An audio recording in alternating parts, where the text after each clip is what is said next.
Good morning, everyone. Good morning. This is my first time in Taiwan, and I'm having a wonderful time. Everyone is so friendly, so thank you for being so welcoming to me. During the time that I ran the White Dog Cafe, I had a sign in my closet that said, "Good morning, beautiful business." And I would see it each morning when I got dressed, and it was a reminder to me of just how beautiful business is when we put our creativity and our time and our energy into producing a product or a service that we then offer to our community. So it was a time in the morning when I would think about my own business and how the farmers were out in the fields picking organic fruits and vegetables to bring into town. And I would think of the farm animals out in sunshine and fresh air and pasture. And I would think of my goat herder who said that when she kissed her goat's ears, it made the cheese better. So I think that's true. So to me, business is about relationships. Money is simply a tool. Business is about relationships with the people that we buy from and sell to and work with, and about our relationship with nature. My business was the way I expressed my love of life, and that's what made it a thing of beauty. So I started the White Dog in 1983 on the first floor of my house. And I grew it from a small coffee shop to a restaurant with 200 seats and $5 million in sales. And I feel that my success came from being a community-based business with very strong ties to my local community, and because I had a mission of service. And that's the inside dining room.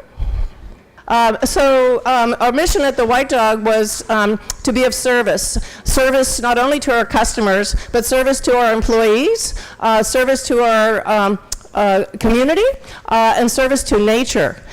So I'll give you an example. When I first heard about climate change, I thought, well, that's interesting. I started having some educational programs about that. I knew that I could sign up for renewable energy, but I wasn't motivated to do that until I walked in the woods in a place where I loved, and I saw how there was a drought, and that climate change was beginning to affect the woods, and the leaves were coming down from the trees too early. The stream was dried up. The beautiful ferns were all wilted on the ground, and it was just an eerie silence walking through the woods, that there was just a fear of fire was in the air. And so that's when I realized there was climate change, and I went back to Philadelphia and I signed up for renewable energy. And we were the first business in Pennsylvania to do that, to sign up for 100% renewable energy.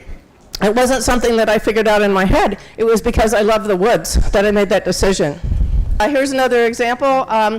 These were students in a high school near my house, and so I decided I would have a program to teach the children in the high school how to eat in a nutritious way, and if they wanted to go into the restaurant business or hotel business, hospitality, that they would understand the pathway for that. So we would take them out to the farm to learn how to eat all the different vegetables and to develop an appreciation for that.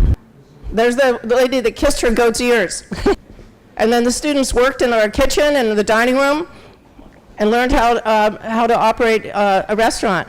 So one of the things about business that I don't like is the mantra, grow or die, that you have to keep growing your business bigger and bigger in order to survive. So people would always say, well, how many White Dog cafes do you have? And I'd say, well, I just have one.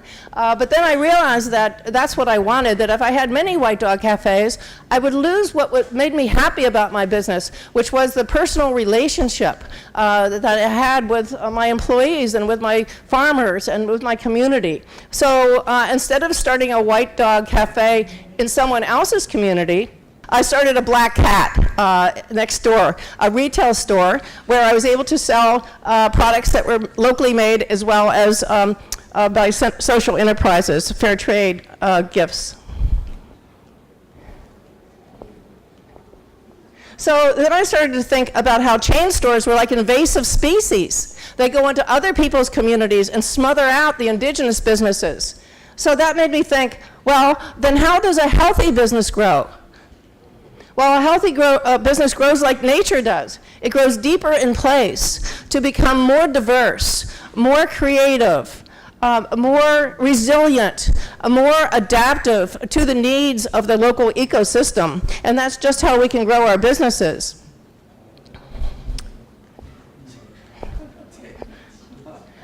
We can be, it doesn't mean that you have to be a small business. There's such a thing in nature as the mother tree.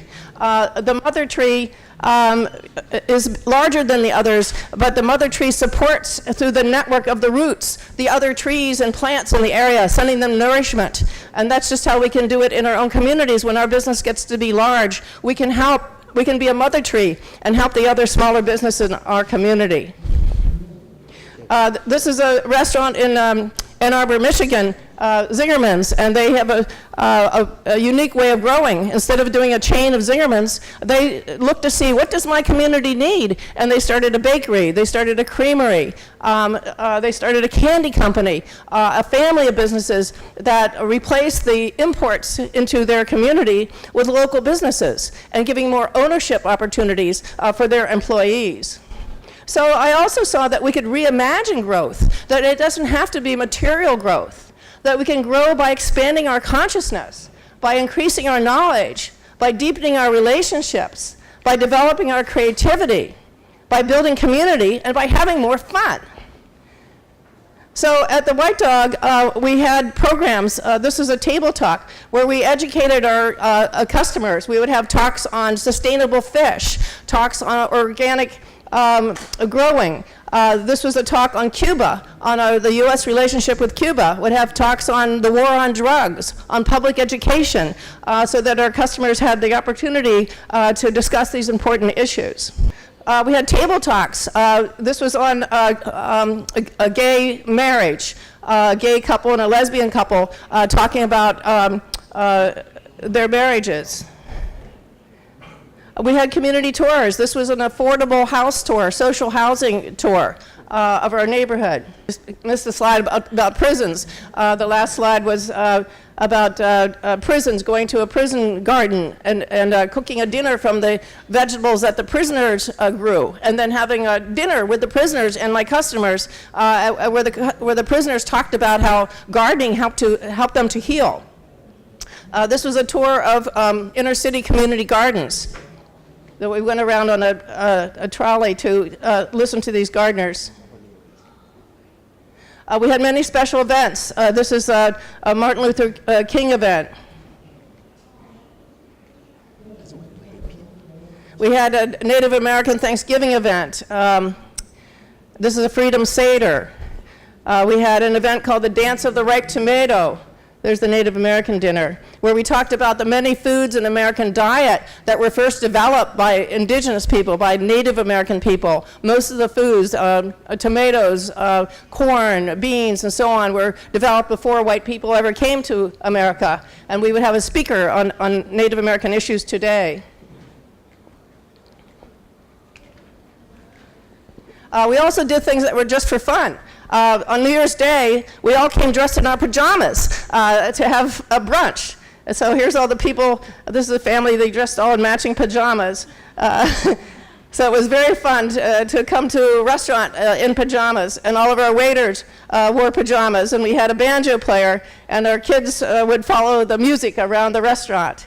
So what we were known for the most at the White Dog Cafe was buying from local farmers. And we were one of the first restaurants in our area to buy from local farmers.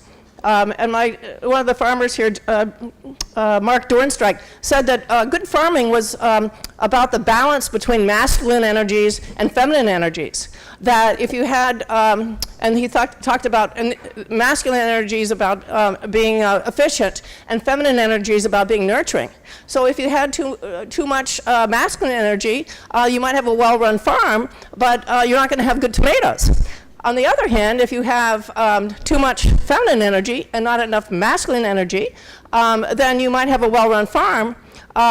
You might have good tomatoes, but you're going to go out of business because you're going to not use your time in a wise way.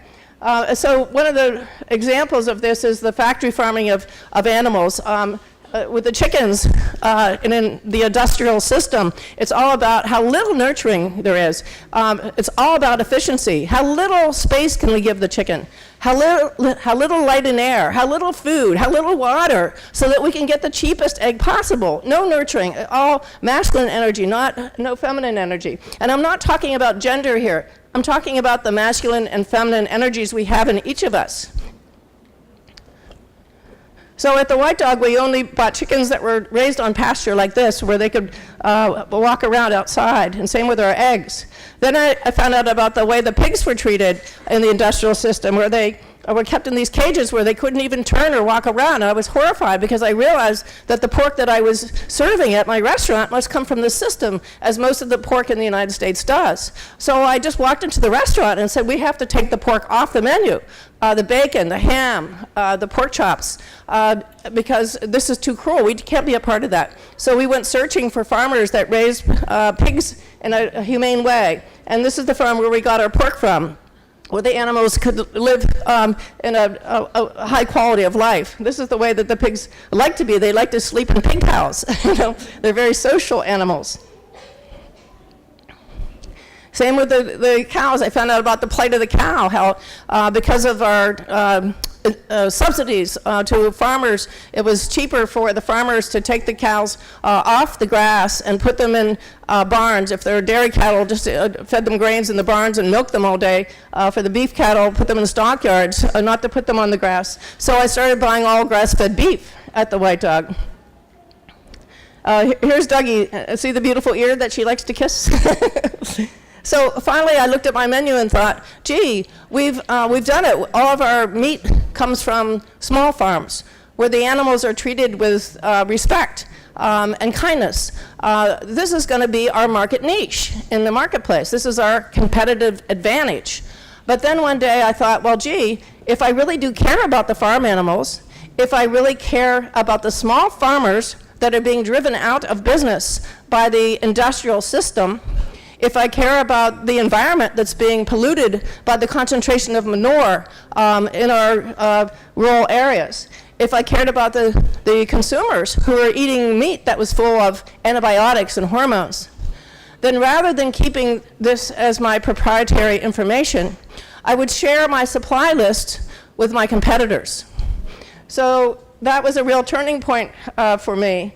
I realized that there is no such thing as one sustainable business. We can only be part of a sustainable system. And in order to build that system, we have to work in cooperation, including with our competitors. That the important thing was building a system that could serve everyone. So I asked the farmer who was bringing us in our pigs. We would order one whole pig every week.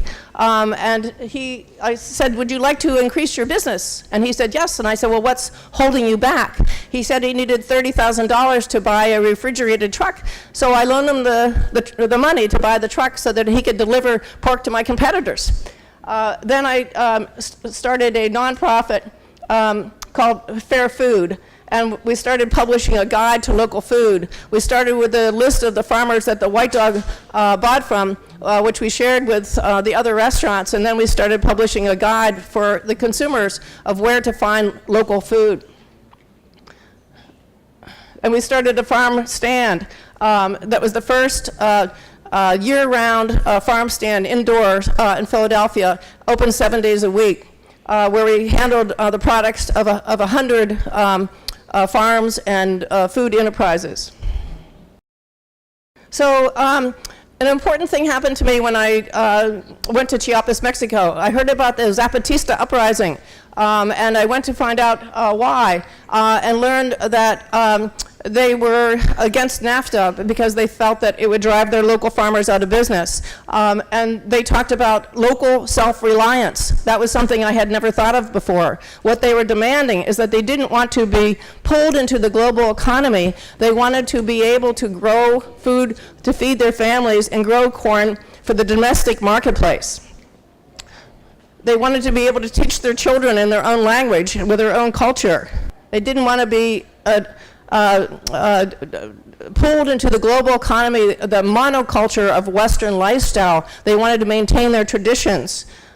They wanted to maintain their dress that the women had woven for many generations, and not be forced to work in the maquiladoras for exporting clothes with cheap wages and the pollution of the environment to send exports to the United States and Europe. So when I went to Chiapas, I thought I was going to help the farmers there, but then I realized that the plight that the farmers in Chiapas were having was the same that our farmers at home were having, which was being run out of business by government policies and by large corporations. So I realized that around the world we were losing our self-reliance. We were becoming dependent on large corporations to deliver our food, to deliver our energy, to deliver our food, our clothing. So I began to envision the global economy as a network of local living economies. Living economies are economies that support life, community life, and environmental life. That we could develop local self-reliance in our basic needs, food, energy, clothing, and then we can trade in things we don't have at home and things that we're proud that our local entrepreneurs have produced that we can sell on the global marketplace. But we know that what we need to survive, we can grow at home. So I started an organization called BALI, the Business Alliance for Local Living Economies.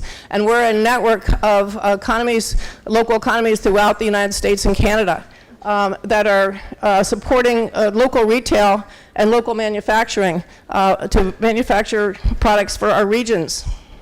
And if our region has enough of something, it's fine to export, but we want to make sure that our region has local products. So there's the farm to table with the food products.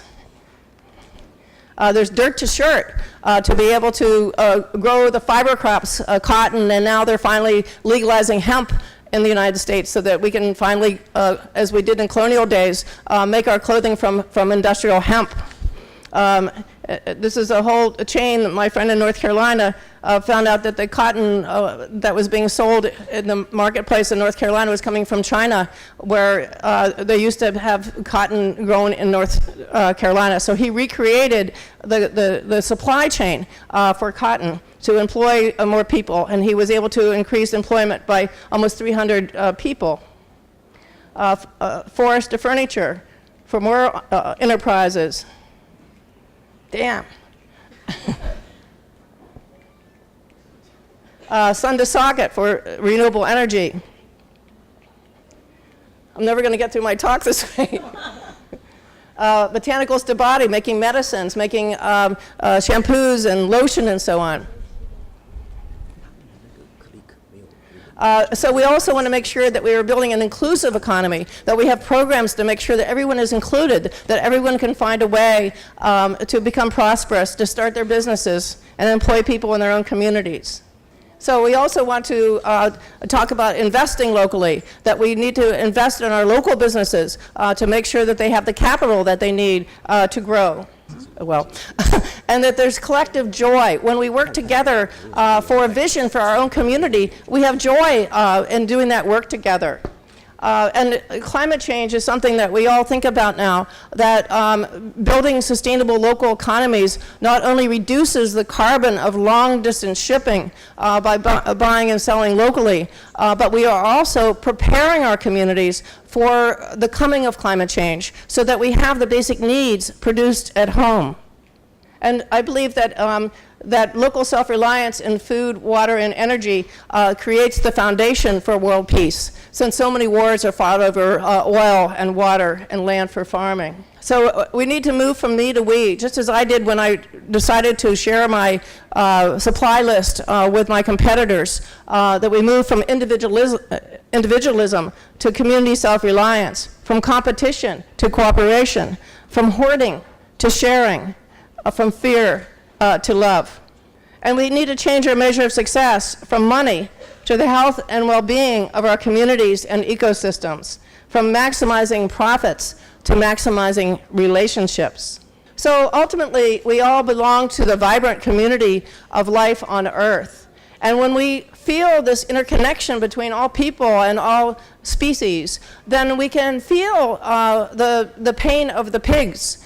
We can feel the suffering of the small farmers and the suffering of people and animals who are being hurt by climate change and the toxicities the industry has brought to our water and soil. And I believe that if we're going to move to a life-supporting economy from a life-destroying economy, that the answer to this is to awaken our hearts so that we as entrepreneurs and investors and consumers are protecting what we love by our economic decisions. When I made the decision to share with my competitors, at first I was afraid. I was afraid that my sales would go down, that my profits would go down. But it was my love of the pigs and of nature and of the farmers and of my community that gave me the courage to share. And not only did I share my information with my competitors, but I also began to put my profits into White Dog Community Enterprises, my nonprofit, which funded our project Fair Food and funded the creation of the Sustainable Business Network of Greater Philadelphia, where I live.